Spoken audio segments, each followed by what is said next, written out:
La langue française est une langue qui entretient le doute.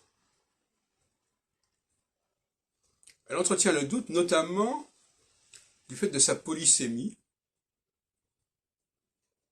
et du fait aussi que la prononciation des mots est assez problématique, que la séparation entre les mots est parfois questionnante. On se dit où est le mot.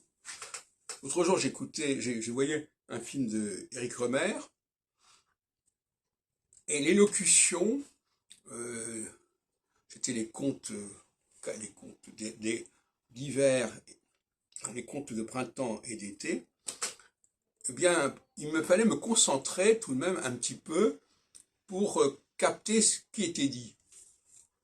Il ne s'agissait pas de comprendre le sens de ce qui était dit, mais de comprendre les mots. Cela dit, cette distinction était un petit peu vaseuse, parce que finalement, nous ne comprenons les choses que grâce à un bagage que nous avons déjà, qui nous permet déjà de prévoir ce que la personne va dire. Donc si je sais par avance ce que la personne va dire, si j'en ai une idée assez précise, ça va m'aider à comprendre ce qu'elle dit. Et même si je n'entends pas très bien ce qui est dit, je n'entends pas très bien dans tous les sens du terme, eh bien, je me débrouille quand même. Inversement, quand on parle à quelqu'un de quelque chose qu'il ne connaît pas, eh bien, il y a une probabilité de contresens assez forte qui va se présenter. Ce qui veut dire que le langage n'est qu'un accessoire par rapport à un savoir qui, lui, a une autre dimension.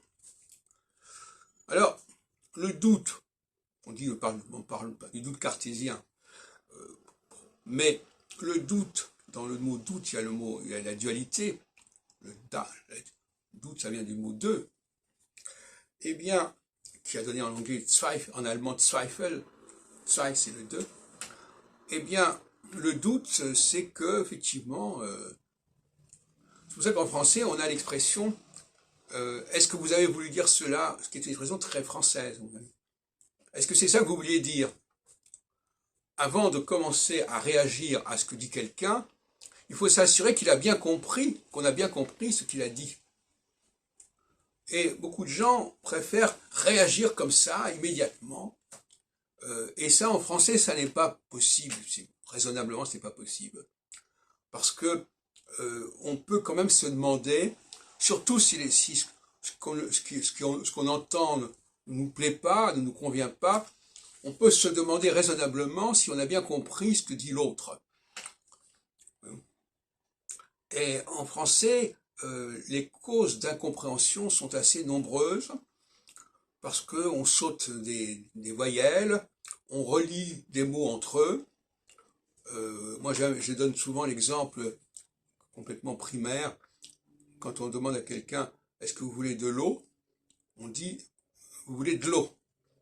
Eh ben, qu'il arrive à comprendre que « eau », la lettre « O » ici désigne ce que lui, il comprend dans une autre langue comme « water » ou « agua » ou « Wasser », etc., ou « voda » en russe, ben non, c'est pas évident. Donc, et puis je peux pas dire à quelqu'un « eau ».